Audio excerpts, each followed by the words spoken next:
윤 대통령 석방 이후 여야 정치권은 이제 헌법재판소 탄핵 심판으로 눈을 돌리는 분위기입니다. 어제 윤 대통령을 만난 여당 지도부는 법원에 이어 헌재도 올바른 결정을 내려야 한다고 강조했고, 야당은 헌재가 파면을 신속하게 결정해야 한다고 촉구했습니다. 이번에는 국회에 연결합니다. 홍민기 기자. 네, 국회입니다. 네, 먼저 오늘 여당은 어떤 메시지를 냈습니까? 네, 우선 권영세 비상대책위원장과 권성동 원내대표가 어젯밤 윤 대통령을 찾아가 여러 말씀을 나눴다고 국민의힘 신동욱 수석대변인이 밝혔습니다. 30분 정도 이뤄진 만남에서 윤 대통령은 수감 생활의 소회와 또 그동안 당을 잘 운영해줘서 고맙다는 감사를 전한 것으로 알려졌는데요. 권 위원장은 오늘 아침 회의에서도 법치주의를 지켜낸 법원에 경의를 표한다며 윤 대통령 구속 취소 결정을 환영했습니다. 그러면서 수사 부당성을 지적한 이번 결정을 헌재도 잘 살펴봐야 한다며 지금은 헌재 판단을 차분히 기다려야 할 때라고 말했는데요. 들어보시겠습니다.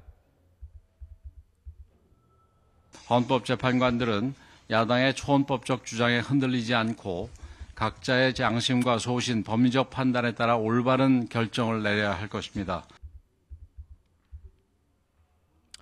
네, 여당은 윤 대통령 석방을 최종 지휘한 심우정 검찰총장을 향해서도 야당의 사퇴 압박에 굴복해선 안 된다며 검찰 수장으로서 당당히 명예를 지켜달라고 강조했습니다. 또 내란죄 수사권이 없는데도 위법한 수사를 자행한 공수처를 반드시 폐지하겠다고 주장하고 오동훈 공수처장을 고발하는 등 공수처 압박 수위를 끌어올렸습니다. 다만 여당 내에선 석방된 윤 대통령과의 관계 설정을 두고 복잡한 속내도 엿보입니다. 윤 대통령과 가까워질 경우 계엄을 옹호한다는 당 이미지를 벗지 못할까 봐 우려하는 건데, 권 비대위원장도 조금 전 기자들과 만나 여당 지도부가 대통령에게 인사하는 것은 당연하다며 선을 긋고 안 긋고로 해석하는 건 옳지 않다고 말했습니다. 이어서 야당 반응은 어떤지 전해주시죠. 네, 민주당은 헌법재판소에 윤 대통령의 신속한 파면 결정을 촉구했습니다. 박찬대 원내대표는 아침 회의에서 윤 대통령을 파면해야 할 이유와 근거가 차고 넘친다며 국가적 피해를 최소화하기 위해 신속한 결정을 요청한다고 목소리를 높였는데요. 직접 들어보시겠습니다. 헌법재판소는 헌법과 민주주의의 최후의 보루입니다. 헌법재판소가 작금의 혼란을 수습해야 할 막중한 책임이 있습니다.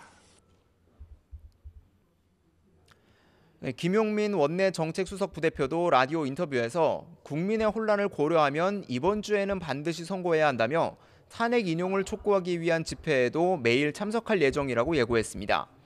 민주당은 만약의 상황을 대비해서 윤 대통령 탄핵 결정이 날 때까지 의원들에게 24시간 국회 내에 대기하라는 지시도 내려둔 상태입니다.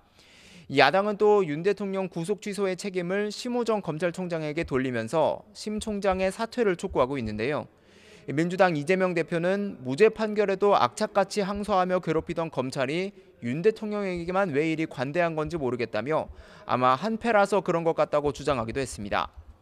즉시 항고를 하지 않은 게 사퇴할 사유가 되지 않는다는 심 총장의 출근길 발언을 두고서도 민주당은 법 기술자다운 궤변이라며 즉각 사퇴하지 않으면 그에 상응하는 책임을 묻겠다고 경고했습니다. 민주당은 심 총장 탄핵도 이미 언급했는데 연이은 탄핵으로 인한 반발 여론을 우려한 듯 정확한 사퇴 시점을 못 받고 있지는 않습니다. 다만 조국혁신당 등 야 5당은 심 총장이 검찰 수사팀의 의견을 무시하고 즉시 항고를 하지 않는 등 직무유기를 했다는 등 이유로 공동으로 심 총장을 공수처에 고발했습니다. 지금까지 국회에서 전해드렸습니다.